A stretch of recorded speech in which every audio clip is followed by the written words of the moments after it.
he was known to keep to himself. Some said it was out of shyness. Others believed it was years of unfair judgment that made him cautious. When Daniel Clark boarded the plane that morning, he never imagined a single gesture of kindness would alter his path forever. Daniel tried to ignore the curious glances that sometimes followed him in luxurious places. First-class cabins weren't exactly filled with folks who looked like him, yet he had earned the ticket the same as anyone else. A short, polite smile flickered on his face as he settled in. He wasn't there for the fancy meal or the champagne. He simply needed to travel for work, an opportunity he had worked countless hours to secure.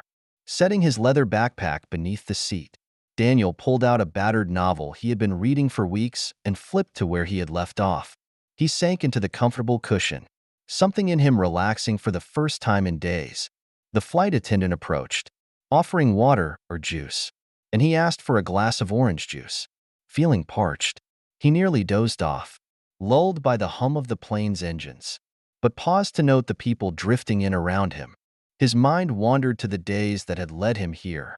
He thought of his mother's unfaltering support, how she believed in him when no one else did. As a teenager, he had been labeled trouble, too many run-ins with teachers who assumed the worst, but his mother wouldn't let him slip into that narrative. She insisted he work harder, push further, and climb beyond anyone's expectations. Now, as a data analyst at a growing tech company, he was traveling for an important contract that might open even bigger doors. But old doubts still crept in sometimes. Echoes of people who never believed in him. Daniel nearly drifted off until he heard soft murmuring and frantic whispers. Peering around, he saw a woman standing in the aisle. She appeared unsteady on her feet, one hand clasping the overhead bin as though trying to stay balanced, the other resting on her rounded belly, clearly pregnant. She scanned the first-class seats as though searching for something or someone. By her side stood a man, nervous and equally concerned. The flight was full. Nobody in the plush seats seemed willing to budge. The woman looked exhausted, and the man's eyebrows knitted with worry. Eventually, they both sighed and glanced down the aisle toward their assigned seats in the back. Daniel watched the woman's shoulders sag. Whether it was physical fatigue or emotional exhaustion, he felt a pang of empathy. He imagined the cramped seats, the potential long flight ahead, and how stressful that would be for an expectant mother. His gaze traveled to the empty seat beside him. He had paid extra for first class, but the simple truth remained. She needed it more. Without another thought, he rose and tapped the woman's shoulder. She turned, surprised to see him standing there, offering a gentle smile. "Ma'am, please take my seat," he said quietly. "You'll be more comfortable here." Her eyes widened in astonishment. The man beside her blinked in confusion. For a moment, it seemed neither knew how to react. Then, a wave of relief washed over her face. She tried to protest, saying she couldn't possibly accept, but Daniel's mind was made up. He gave a small nod, picked up his backpack, and gestured for her to sit. The flight attendant, who had been witnessing the scene, gave him an approving nod as she helped the woman settle into the seat. The man, who introduced himself as Adam, her husband, mouthed a heartfelt "thank you" as Daniel weaved through the narrow walkway with his bag slung over his shoulder. He felt more stares and heard whispers of curiosity. Eventually, he found the only available seat near the back, squeezed between two large individuals who seemed less than thrilled about the arrangement. But he didn't complain. He tried to fold himself into the seat. At least he had the window. That was something. He inhaled, reminded himself it was only a few hours, and closed his eyes, feeling the press of the people next to him. He didn't expect anything more from the pregnant woman or her husband. A simple thank you was enough. But life has a strange way of intertwining paths. By the time the flight landed, his casual act of generosity would spin into consequences far beyond a single seat swap. Exhausted from the flight, Daniel disembarked later than everyone else.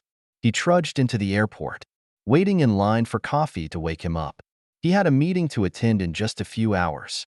As he rummaged for his wallet, he looked up to find Adam standing in front of him. "Hey," Adam said, offering a nervous grin. "I just wanted to thank you again.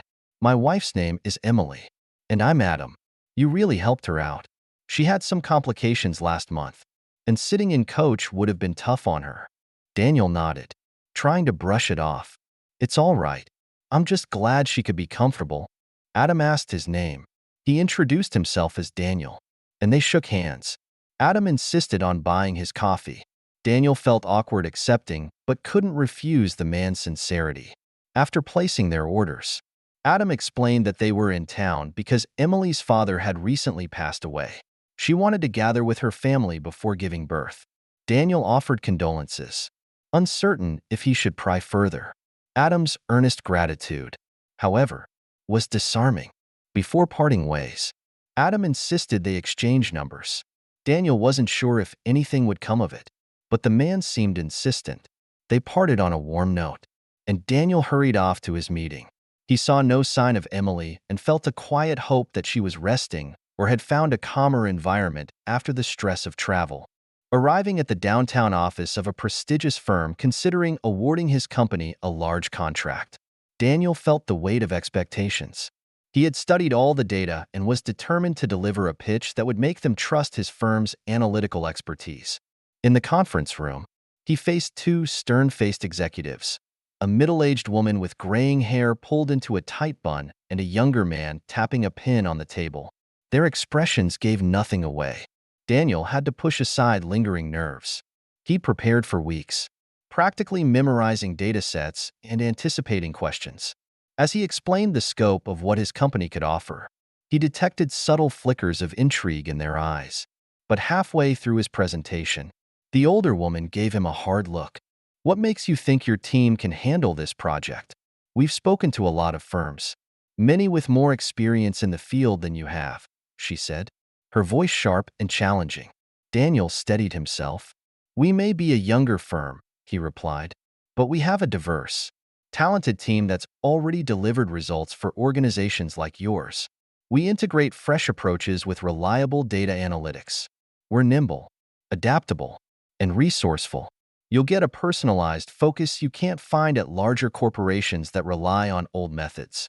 He offered a carefully placed smile, though he could tell she was still unconvinced. The younger man acknowledged the data Daniel had provided, and a flicker of hope sparked in his chest. As he elaborated on projection models, he noticed their guarded gazes soften. By the end, both executives stood, shook his hand, and promised to be in touch. Daniel left the building uncertain, but relieved he hadn't stumbled. As he walked out onto the busy city street, his phone buzzed with 2 missed calls from an unknown number and a text from Adam. We'd love to treat you to dinner. The invitation felt odd, but something about the situation tugged at him. He had no family in town, and loneliness often crept in on work trips. An offer of company and gratitude could be a welcome break. He found a moment to text back, saying he was free that evening. Shortly after, Adam sent an address and time. That evening, Daniel made his way to a modest bistro tucked away from the main avenues. A gentle light glowed from within. Adam stood outside, waving. Emily was beside him, her face lit with a warm smile. She walked carefully, but with a calmness that reassured Daniel. They welcomed him like an old friend, ushering him inside. Soft jazz notes played in the background. They chose a round table near the corner, a comfortable spot for conversation. The server arrived, handing out menus and pouring water. Emily expressed her gratitude firsthand. I don't think I truly thanked you, she said, her eyes glimmering with genuine appreciation. That plane ride was longer than I expected, and with everything going on, I was at the end of my rope. Daniel shrugged gently. I'm happy to help. Really? Adam chimed in, describing how anxious he had been. You saw how nobody else even moved. It's one of those moments where you realize how rare kindness can be. Adam exchanged a glance with Emily. We know it might sound strange, but there's something we wanted to talk to you about. Daniel raised an eyebrow, uncertain. Sure. Emily and Adam looked at each other again, as if deciding who should speak first. Finally, Emily took a breath. We're having this baby soon. My due date is only weeks away. We came here to handle my father's estate. It's complicated, and we could really use some help. She paused, fiddling with the edge of her napkin. We don't expect you to solve our problems, but we have a sense that you're someone we can trust. Daniel was taken aback. Me? You hardly know me. Emily nodded. We know. That's part of why this is awkward. But you offered up your seat. No questions asked. Most people wouldn't do that. It just made us think that we'd like to work with someone who cares more about doing the right thing than their own comfort. Adam cleared his throat. Emily's dad had a business. We don't know the full scale of it yet. There's some complex financial stuff. We were hoping to find someone with data expertise who could sift through the numbers. We have an attorney, but we need a clearer picture of what we're dealing with. We can pay you, probably not at the level your firm pays you, but it's a side project. Are you interested? Daniel's mind spun. He had come to the city for an official pitch, and now here was a personal request for help. He asked a few cautious questions. What kind of business was it? How much data were they talking about? Emily explained that her father ran an import-export company. After his death, she discovered multiple accounts, some off-the-books transactions, and many confusing spreadsheets that seemed incomplete. I don't suspect anything illegal, she said, her voice wavering slightly. But my dad had a habit of trusting the wrong people. I want to know if someone might be taking advantage of us. Daniel considered the possibility. It would require time, but it could be done in off hours. He was also struck by how powerless Emily seemed, dealing with her father's death while preparing to become a mother. Sure, he said, surprising himself. I can look at it. Send me what you have, and I'll see what I can do. Emily's relief was palpable. She visibly relaxed, leaning back in her chair. Adam wore a broad grin. They ordered dinner, and for a moment, the mood lifted. They spoke about everyday things, the name they had in mind for the baby, how Daniel got into data analytics, and Emily's childhood memories of her father. Gradually, the conversation circled back to an unspoken topic, the uneasy tension they sometimes felt around certain people's reactions to them. Emily was white, Adam was white, and Daniel was black. The dynamic at the dinner table in the small bistro drew occasional glances, but within the comfortable bubble of their conversation, those glances seemed distant. After dinner, they walked out together. The night air was crisp. Emily asked if Daniel needed a ride, but he waved it off, mentioning his hotel was nearby.